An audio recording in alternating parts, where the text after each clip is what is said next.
Congratulations, you have the first version of your website completed, but it doesn't look too good. So the next thing we're going to do is we're going to jump back into Sublime and we're going to wrap all of this text in a div, okay? And I'll explain what this is in a little bit. Okay, and I'm going to call it prof box. Okay, I'm going to indent it, close it. Okay, so what's a div? A div is basically a division. It creates a section in the web page. So we're going to look at what we can do with divs in a little bit. And notice we added this class called profbox. So that's short for profile box. And what we can do here is we can apply styles to this class. But first, what we're going to do is we're going to create a new file in our folder that we just created. So let's go to the resume website folder and click on new folder, and I'm going to call this CSS.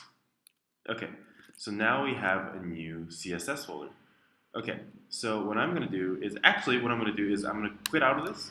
I'm going to click File, Open, and I am going to open this entire resume website, not just the index.html, but the entire folder itself. And when we do that, we have this nice tree. And since there's nothing inside the CSS, it's not going to display anything. But let's create a new file in this CSS folder. So we're going to right-click on this CSS folder and click on New File. And I'm going to save this as master.css. Okay? So now we have two files, index.html and master.css. Okay, so as I mentioned in the intro video, HTML structures the web page. So as you can see, it basically created this structure. Okay, and the CSS, it styles this structure. So let's see what we can do. So we have this class called profbox. In HTML, when we assign classes to an element like div or h1 or h5 or p, we can apply CSS styles to it. Let's look at what that might look like. Okay, so what we can do is we can say profbox, and then we can say width 400 pixels, height 400 pixels, and then save it. Okay? Alright, so that didn't change anything. What we need to do is let's create a background, a transparent black background for our information here. So we can do that by doing background, and then we can say RGBA 0000.4. So this, okay, I'm going to click cancel, and this is going to create nothing. Okay, so nothing's happening. This should be working. This is valid CSS, but so far nothing is happening. Well, actually what we need to do is we need to tell the HTML file to link with this master.css file. So how do we do that?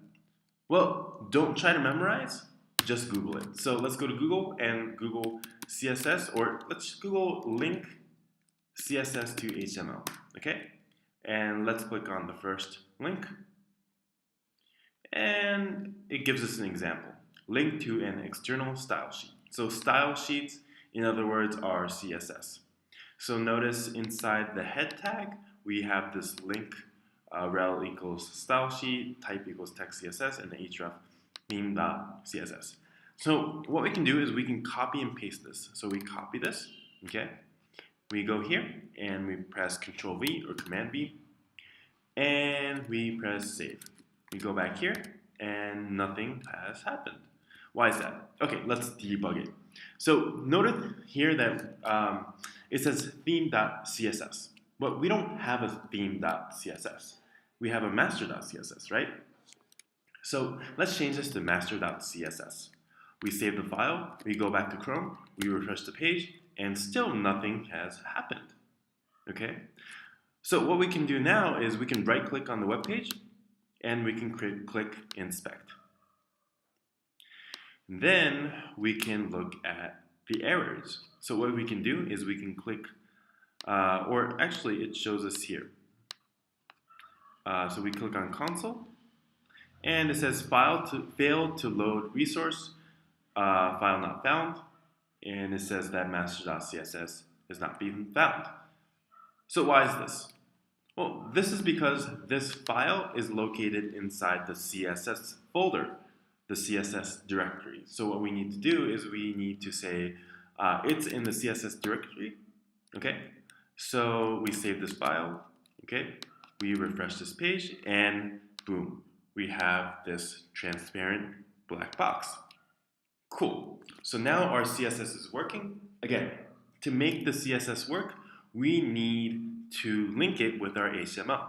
Don't try to memorize this code. There's no need to. Just Google it and you can copy and paste it. Okay? And I'm going to indent this. So notice how I'm indenting everything. This is very, very important. So this content is content inside this div over here. Okay? So whenever we have nested content, meaning content inside two different tags, we should indent it. Because if you don't, it's going to look like this, and it's very hard to tell where this div starts and where this div ends. Again, divs are basically another word for section. Okay, so we need to indent this. And okay, so let's add some more CSS styles.